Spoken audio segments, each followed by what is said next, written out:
Vamos a estar hablando, como visteis el otro día, el domingo pasado estábamos hablando de las malas compañías. Hoy vamos a hablar de las buenas compañías.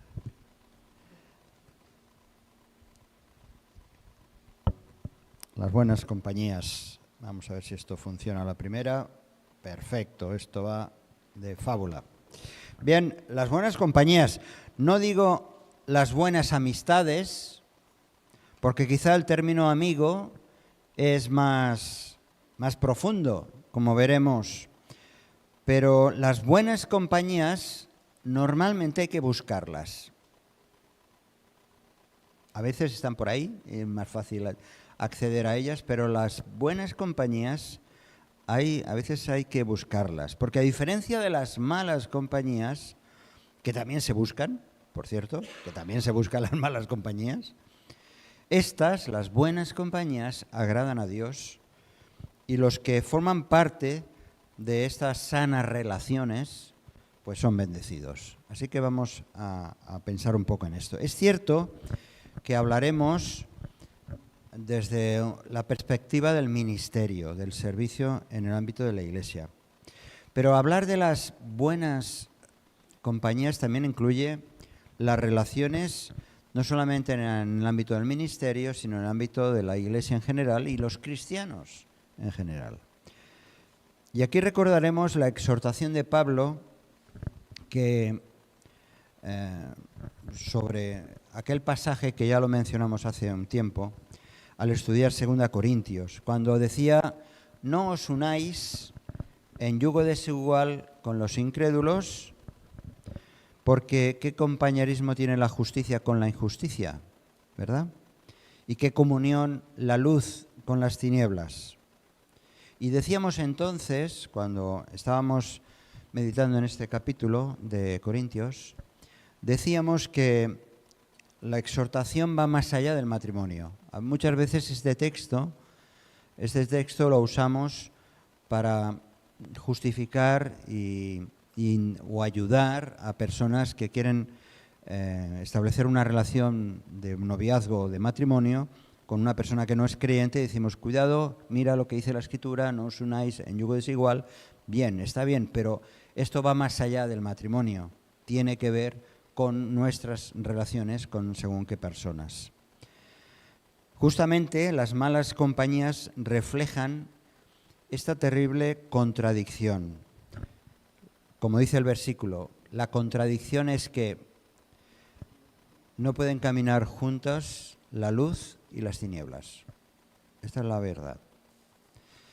Bueno, vamos pues a ver un poco acerca del compañerismo en el servicio en primer lugar. Y a este texto de Hechos, capítulo 20, os pido vuestra colaboración.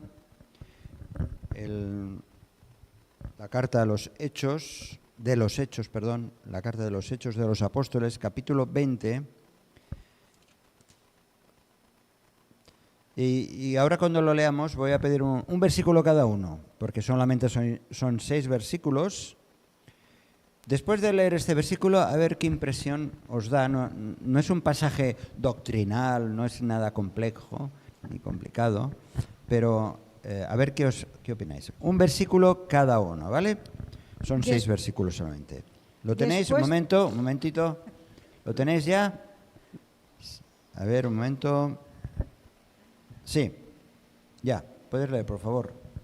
Después que cesó el tumulto, mandó llamar Pablo a los discípulos, y habiéndolos exhortado, se despidió y salió para ir a Macedonia. Y después de recorrer aquellas regiones y de exhortarles con mucha abundancia de palabras, llegó a Grecia.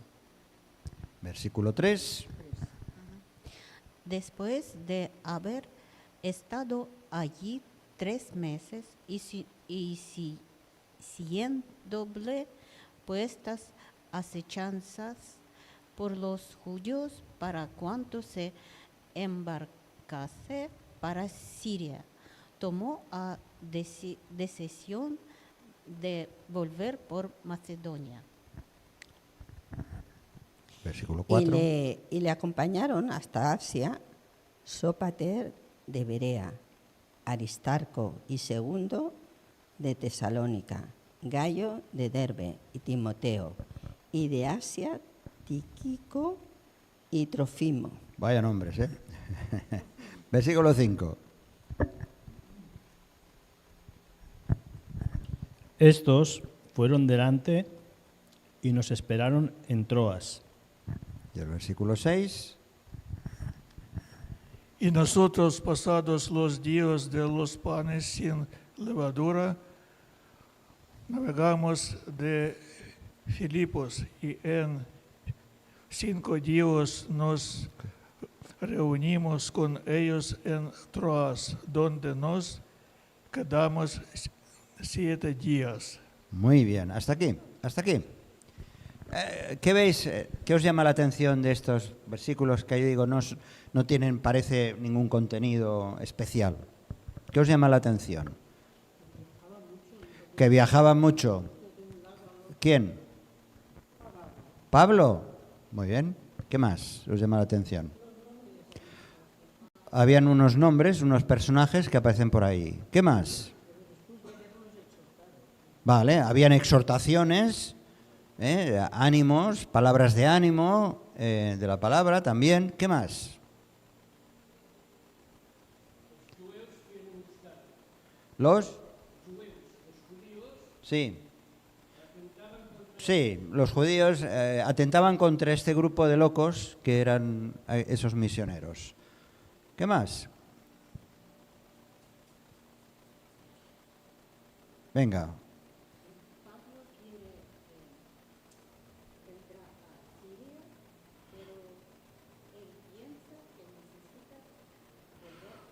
Vale, sí, Pablo quiere ir en una dirección, pero al final toma otra dirección.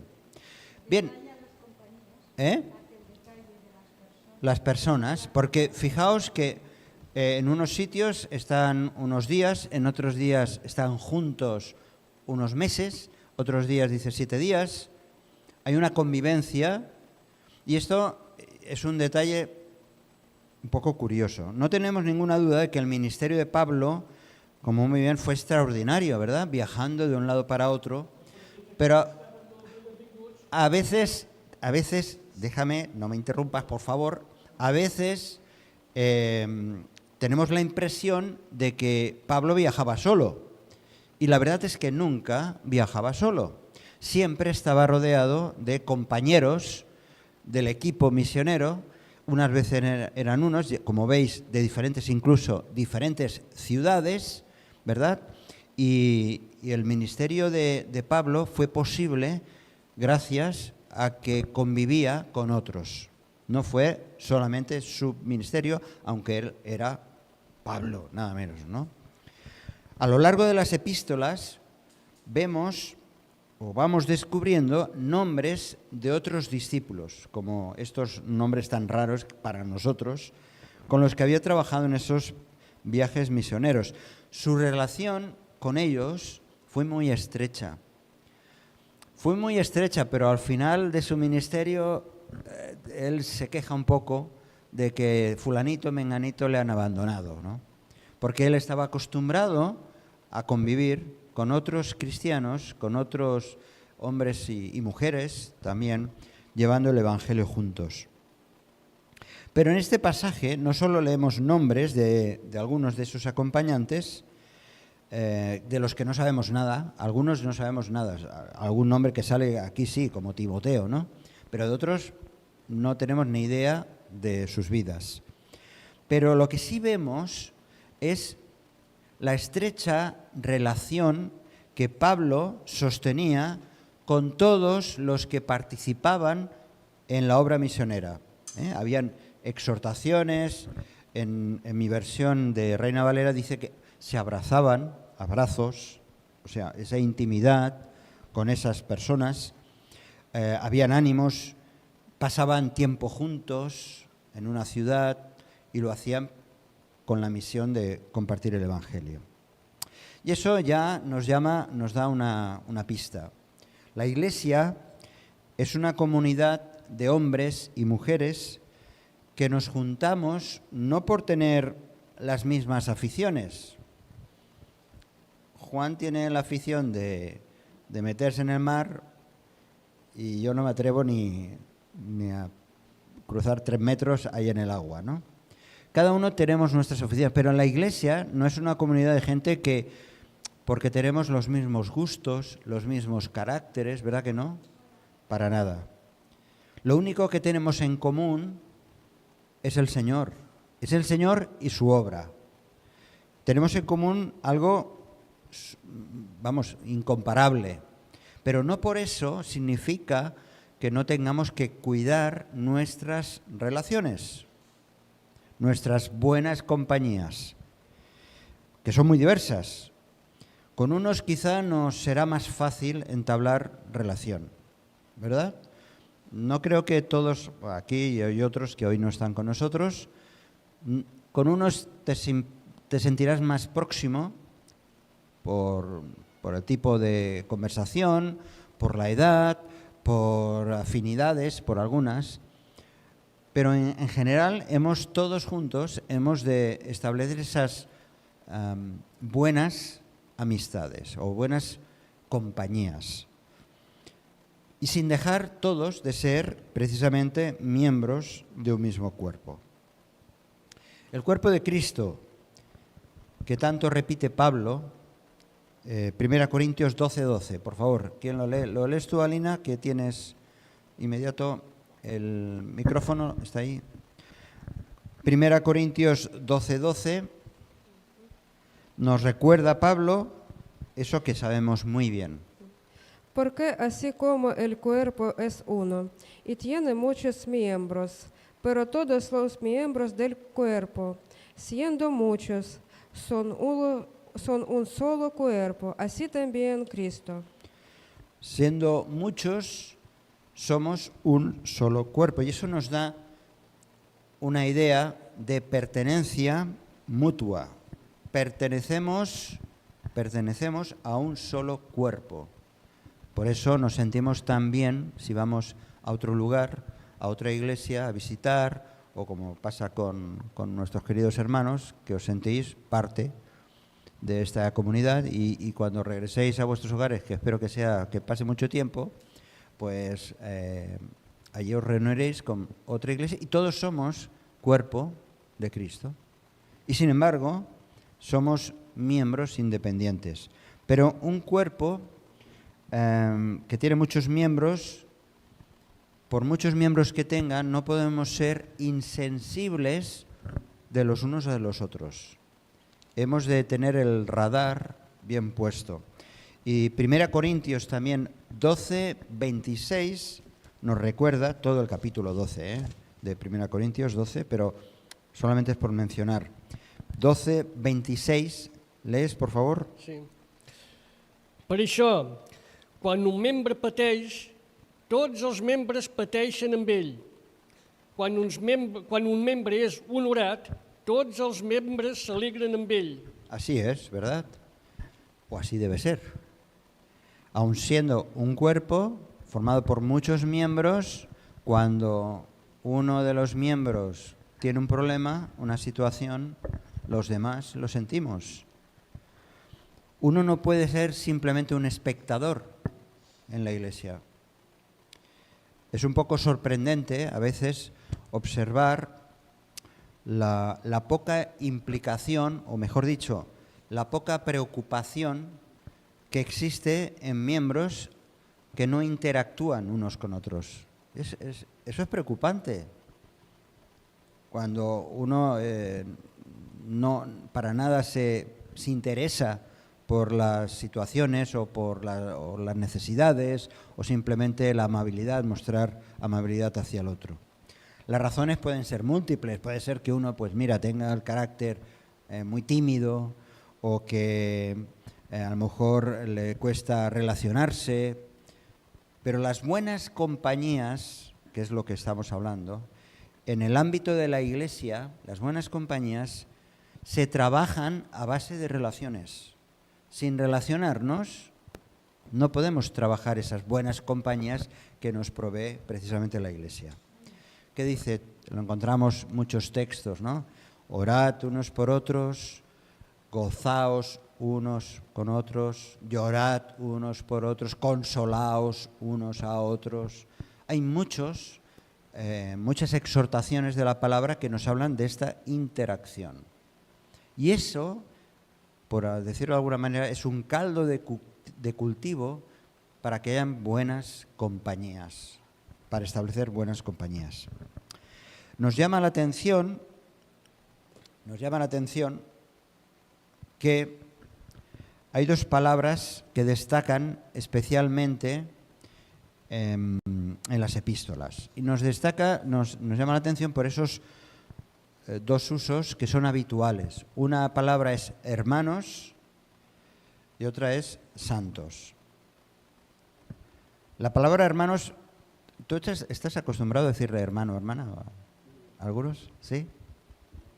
Otros no tanto, otros germà, cuesta. Hay una hermana que precisamente no está aquí, digo yo, una hermana que siempre dice hermano cuando me llama, hermano.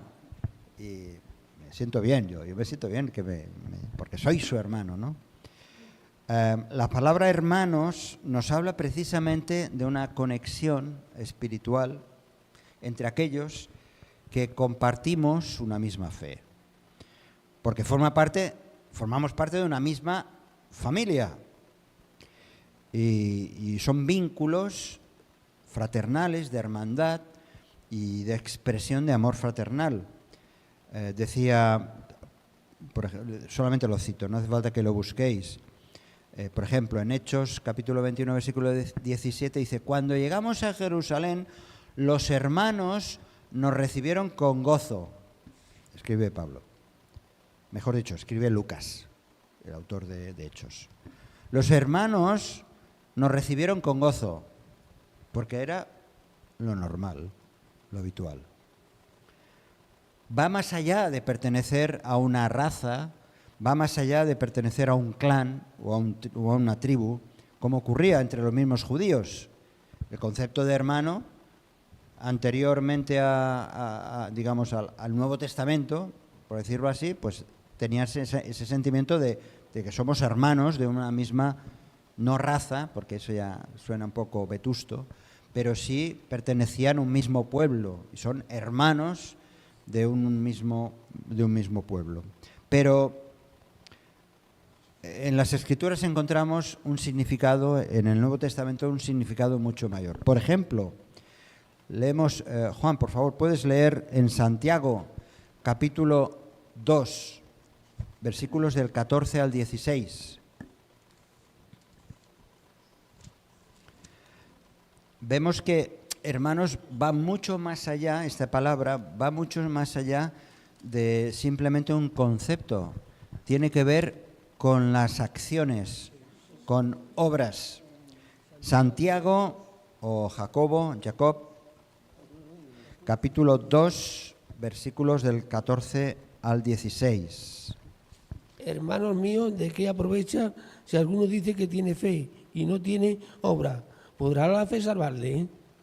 Y si un hermano o una hermana están desnudos y tienen necesidad de mantenimiento de cada día, y alguno de nosotros le dice: y en paz, calentaos y saciados, pero no le dais las cosas que son necesarias para el cuerpo, ¿de qué aprovecha? Exacto. Bueno, ya sabéis que Santiago era muy directo. Todo lo que explica en Santiago lo hemos considerado muchas veces, y solamente lo quiero mostrar como de una manera directa. Santiago utiliza estos términos. Hermanos, se dirige a los, porque es una carta universal. Esto va dirigida, la epístola de Santiago no va dirigida exclusivamente a una ciudad como en otros casos.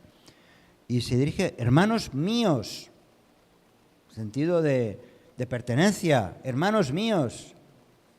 Y luego más adelante pues pone ese caso: si un hermano o una hermana tiene necesidad, oye, ¿le vas a dar 2 palmaditas en la espalda o vas a hacer algo por él o por ella?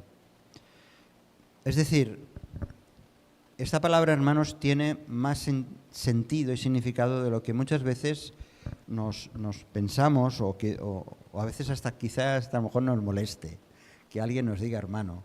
Yo no sé, antiguamente, algunos veteranos aquí, ¿se utilizaba mucho antes? No demasiado, ¿verdad? No. No sé. Pero qué importante es en las Escrituras el concepto de hermano. ¿Por qué? Bueno, entre otras cosas, somos hermanos porque hemos sido hechos hijos de Dios. Y eso siempre, cuando estamos hablando con personas que no son o que son más bien del ámbito católico, por ejemplo, que dicen, no, es que todos somos hijos de Dios. Bueno, alto, ¿verdad? Y decimos, no todo el mundo es hijo de Dios. Pero aquellos que hemos creído en Jesucristo, que lo hemos recibido en nuestra vida como Salvador, podemos tener la seguridad de decir, yo soy un hijo o una hija de Dios. Eso hace que seamos hermanos, que formemos parte de la familia de la fe. Como dice Gálatas 6:10. Gálatas 6:10.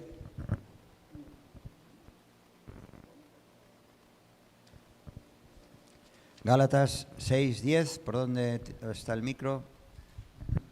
Así que según tengamos oportunidad, hagamos bien a todos y mayormente a los de la familia de la fe. Bien, pues está clarísimo. El bien lo hemos de hacer a todos. Buenas compañías las podemos tener fuera de la iglesia, claro que sí, y de eso lo menciono luego, pero sobre todo la familia de la fe, ahí donde somos hermanos. Bien, ya tenemos una palabra que quizá hay que recuperar, no en el uso, yo no digo que la usemos, eso es cada uno de nosotros, sino en el concepto. Qué importante es que tú tienes a tu lado, tú, señora, usted tiene a su lado una hermana, ¿vale? Y usted, caballero, a su lado tiene un hermano. Bien, así me gusta. ¿Verdad? Y no importa que seas... aquel señor calvo que también está detrás es tu hermano. Claro que sí. Pero... sí.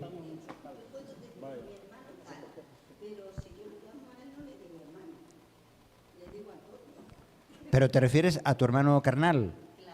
Ah, bueno. Sí. Exacto. Ya. Sí. Pero sí, son matices. Lo importante es que tú consideras al que está a tu lado hermano, es mi hermana. Y verdad que, yo no sé, pero yo quiero mucho a mis hermanas. Y mis hermanas, sobre todo hay una que me tiene en su ojillo, ¿no? Es que no le toquen a su hermano. Es un poco la idea esta. Me perteneces, yo te pertenezco, somos de la familia de la fe. Ah, exactamente. La otra palabra que también aparece, lo digo porque todo eso va dando contexto a las buenas compañías que tenemos que trabajar y desarrollar. Y que seguramente que muchos de nosotros lo hacemos, ¿eh? La otra palabra, santos, que he anunciado antes, que aparece especialmente, aparece en los saludos, ¿verdad? En los saludos y en las despedidas de las epístolas, aparece mucho. Aparece también en medio de algunas de estas epístolas la palabra santos. Y se refiere a los cristianos en general. También a los santos de una ciudad en particular, ¿no? Éfeso, Corinto, Filipos, a los santos que se reúnen en, ¿verdad? Es un término, a diferencia del otro, de hermanos, que tiene que ver, digamos, horizontalmente, en un sentido. Santos es una definición que tiene que ver con nuestra posición con Dios, ¿verdad? Y hay una cierta diferencia en el sentido de que ya sabéis que santos viene a significar algo así como apartados, ¿no? Apartados, separados, para dar honra y gloria a Dios. Y eso es como el Señor nos contempla gracias a la sangre de Jesucristo. Nos contempla como santos, como limpios, como apartados. Con el propósito precisamente de crecer. Por ejemplo, Efesios capítulo 4, versículos 11 y 12.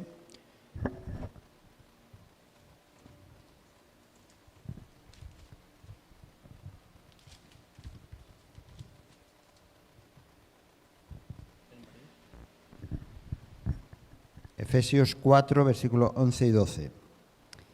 Y él mismo dio unos los apóstoles, otros los profetas, otros los evangelistas y otros los pastores y maestros, a fin de equipar completamente a los santos para la obra del ministerio, para la edificación del cuerpo de Cristo.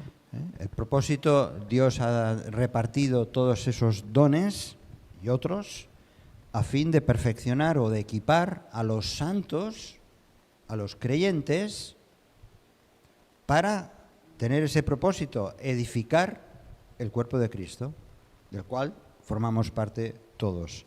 Así que estos dos nombres, hermanos y santos, nos dan, ¿qué os parece? Nos dan el ambiente para desarrollar buenas compañías, buenas relaciones.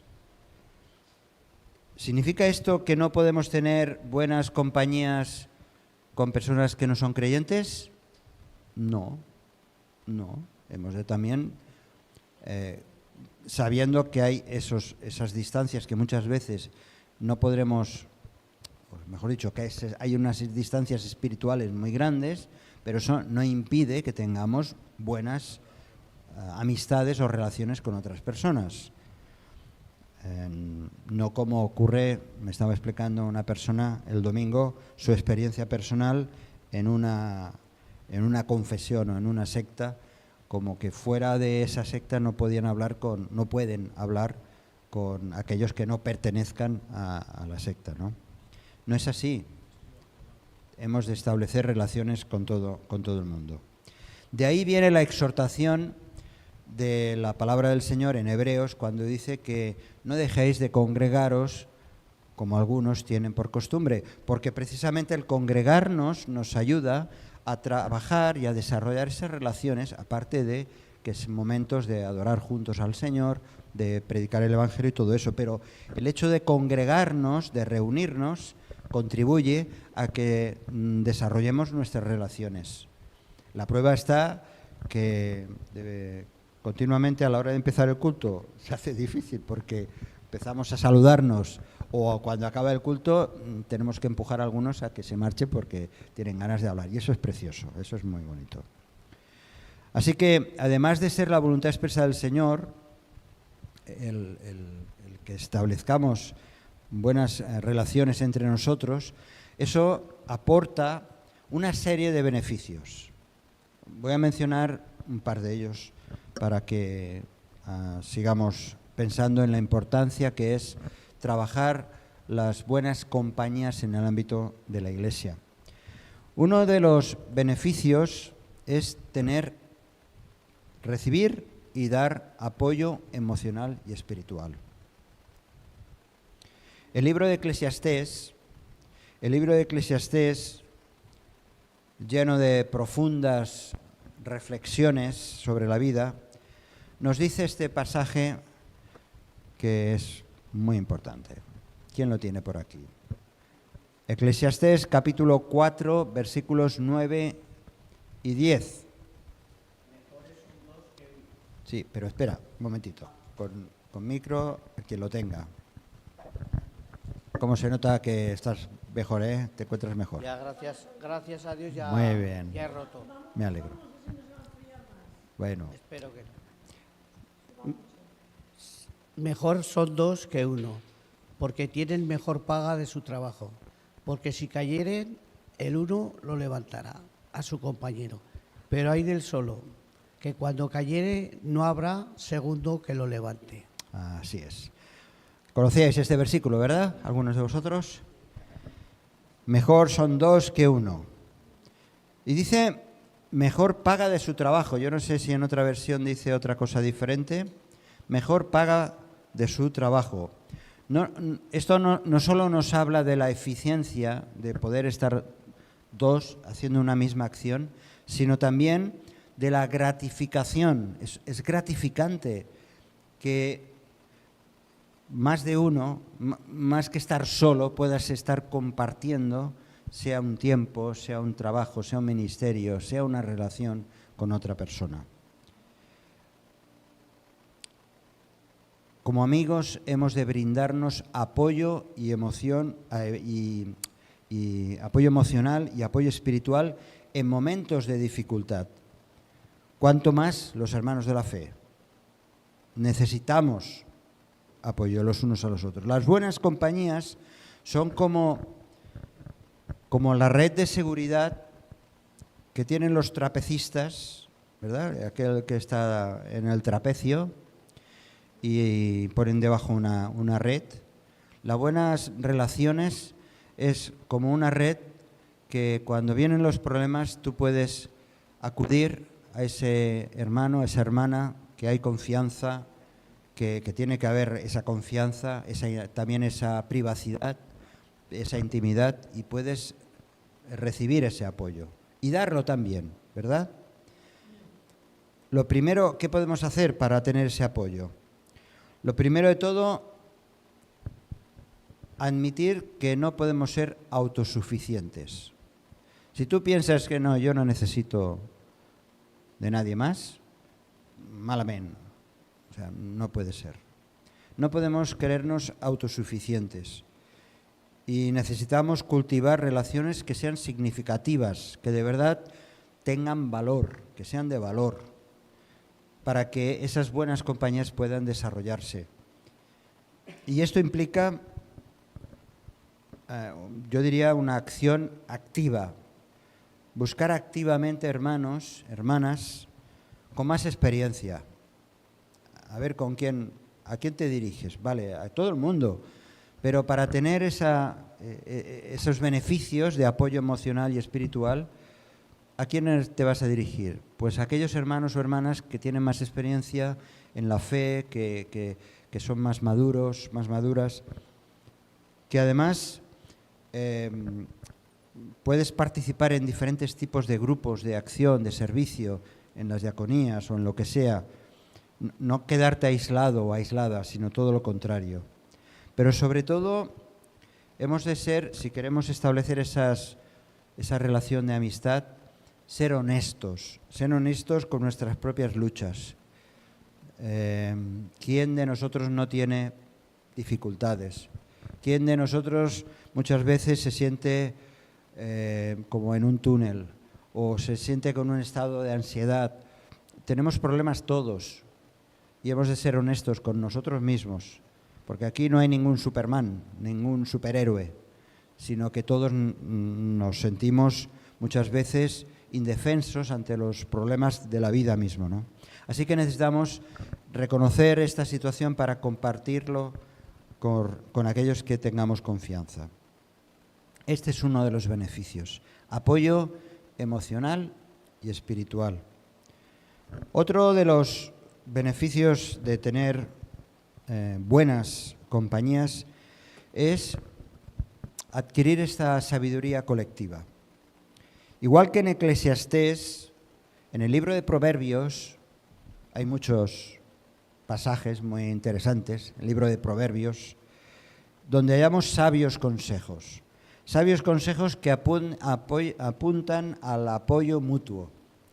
Y uno de ellos es que hay un querido hermano que lo conozco hace como unos 10 años y siempre me dice este versículo. No es de aquí, no es de nuestra comunidad. ¿Quién lo lee, por favor? En Proverbios, capítulo 27, versículo 17. Hierro con hierro se aguza, y así el hombre aguza el rostro de su amigo. Proverbios 27, 17. Hierro con hierro se aguza. Esta es una metáfora que utiliza el autor de Proverbios, una metáfora del trabajo del herrero, ¿verdad? El herrero que golpea sobre su yunque, pues yo qué sé, un cuchillo, una espada o lo que sea, ¿no? Y lo afina, lo aguza, lo refina, y eso es resultado de chocar dos elementos, ¿no? De darle golpes el uno al otro. Esto nos habla, nos ilustra de lo importante de las interacciones entre compañeros que tienen que afilarse, tienen que mejorar mutuamente en el entendimiento. Tú y yo somos diferentes. Pensamos, tenemos ideas distintas de muchas cosas. Y si no hay diálogo, si no hay interacción, si no discutimos, si no tenemos un espíritu crítico del uno y del otro, pues decimos, pues es lo que él piensa, lo que ella dice, y nunca entramos en terrenos más personales, más íntimos, y nunca crecemos juntos. Así que la palabra esta, aguzar, que significa eso, hacer más agudo, refinar, afilar, nos sugiere ese refinamiento mutuo que hemos de buscarnos entre unos y otros. Porque nos cuesta, muchas veces por eso no entendemos por qué fulanito o menganita ha hecho esto o lo otro. Porque como vivimos aislados en nuestro mundo, ni siquiera hemos consultado, ni hemos preguntado, y entonces no hay intercambio de ideas y las cosas no funcionan bien. Por lo tanto, la sabiduría colectiva en el cuerpo de Cristo es necesaria y es compartible. La hemos de compartir, la sabiduría. Esto implica cultivar amistades con personas de contextos distintos, debatir quizá cuestiones, en algunas no nos pondremos de acuerdo para nada, pero conoceremos la opinión del otro. Y eso es importante. Para acabar, porque esto podríamos estar aquí hablando, hay un tercer beneficio que yo le llamo alegría en el camino. Como decía antes, no es ningún secreto que la vida viene acompañada de muchos problemas, de incertezas, que nos pueden llevar a un cierto desconcierto, nos llevan a tristeza muchas veces. Y solo Dios es el único que puede darnos el gozo, un gozo que es incomprensible para los incrédulos en medio de las pruebas. Cuando tenemos pruebas, el único gozo que podemos experimentar es el gozo del Señor. Y aunque expresemos o lo manifestemos ante aquellos que no son cristianos, ellos no lo entenderán, nosotros sí. Pero ¿cómo lo podemos experimentar? Pues lógicamente ir incorporando a Jesús en nuestro círculo de buenas compañías. Mencionábamos el domingo pasado la invitación de Jesús. En Juan capítulo 15, versículos 14 y 15. ¿Lo tienes? Vosotros sois mis amigos si hacéis lo que yo os mando. Ya no os llamaré siervos, porque el siervo no sabe lo que hace su señor, pero os he llamado amigos, porque todas las cosas que oí de mi Padre os las he dado a conocer. Aquí lo hemos comentado otras veces, pero otra perspectiva quiero presentar. Aquí Jesús pone el nivel de los discípulos, lo eleva. Parece que no, pero en realidad te está elevando la condición. Ya no solamente sois mis discípulos, ni siquiera siervos, ahora sois amigos. Eleva el tipo de relación que él quiere participar con aquellos que eran sus discípulos. Y el término amigo, que ahí tenemos a nuestro amigo Luis, filos, que implica un afecto profundo, un sentimiento de proximidad, de relación cercana. Bien, Jesús basa esa amistad en la fidelidad, porque dice, veis que lo que dice aquí, para ser ahora su amigo hay que hacer lo que yo os mando. Es una amistad basada en la fidelidad, en la obediencia, en hacerle caso, en integrar sus pensamientos, su vida, en nuestra vida, en la de sus discípulos. ¿Sí? Es un nivel de intimidad. Y es lógico.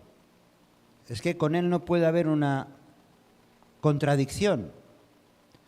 Si realmente él es mi amigo, yo tengo que entender o aceptar, por lo menos, esa amistad y ese amor y esa entrega y ese sacrificio y esa relación que es sostenible a lo largo de toda mi vida.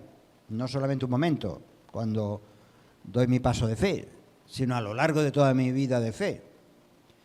Así que no puede haber contradicción. Él está diciendo, sois mis amigos si hacéis lo que yo os mando. Y eso lo entendemos bien. O sea, no es simplemente una condición, no. Es que es una consecuencia de esa amistad. Y este modelo poderoso, el modelo de amistad de Jesús en la relación, es un modelo de amor mutuo, es un modelo de obediencia y de riqueza espiritual. Y todo eso aporta alegría cuando tú puedes sostener ese tipo de amistad con Jesús y esa amistad encarnada de Jesús en tu vida la compartes con otro. Imagínate que vas de excursión con un grupito, ¿no? Y cada uno va por su cuenta. Vais en el mismo camino, pero va con su cuenta.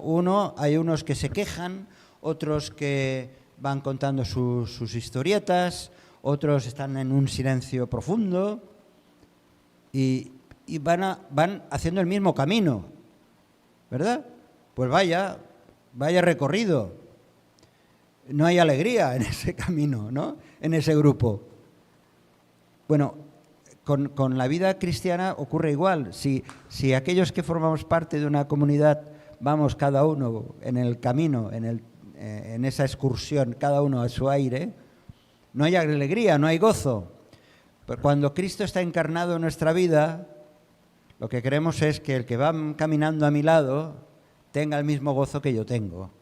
Y comparto con él y él conmigo. Eso son buenas compañías. Cuando trabajamos todo eso, eso genera buenas compañías. Jesús es quien aporta todo para nuestro camino. Por eso las buenas compañías en el ámbito cristiano deben de reflejar a Cristo. Que sea una compañía íntima, que sea transformadora, que sea inspiradora, que no sea simplemente explicándome historias, historietas y problemas, sino que realmente me eleve y me dé ese gozo que no tengo de otra manera. Bien, acabo. Conclusión. Las buenas compañías pueden convertirse en verdaderas amistades, no necesariamente. No sé si estáis de acuerdo conmigo. Podemos tener muy buena compañía, sentirnos muy bien a gusto, pero no significa que yo soy un íntimo amigo de Juan, por ejemplo. ¿No? Pero en cambio lo pasamos fenómeno como hermanos, como santos de Dios y en medio de la congregación. Pero en cualquier caso, las buenas compañías nos dan seguridad, nos dan confianza, nos dan alegría, nos consuelan en muchas ocasiones. La otra cosa importante es que la Iglesia es el entorno, así lo creo yo, la Iglesia es el entorno ideal de generar buenas compañías. Otra cosa es que se falle, otra cosa es que no todos tengan la misma visión, pero la Iglesia está diseñada para generar esas buenas compañías. Porque es el ámbito creado por Dios, no es por otra razón, porque no es una iniciativa humana, es iniciativa de Dios. Así que este ámbito creado por Dios, donde el cuidado y la responsabilidad ha de ser mutua, eso está en el ámbito de la Iglesia. Y para acabar, recordar que el carácter de Cristo debe de reflejarse en las buenas amistades, empezando por uno mismo. Ese carácter de Cristo reflejándose en mi propia vida. Y así yo podré dar un poquito a otros. ¿Sí? Pues que el Señor nos ayude a seguir trabajando, por lo menos en el ámbito de la Iglesia, las buenas compañías. Porque las malas compañías tienen que estar fuera. Fuera, totalmente. Que el Señor nos ayude. Y voy a pedir a nuestro técnico que detengas la transmisión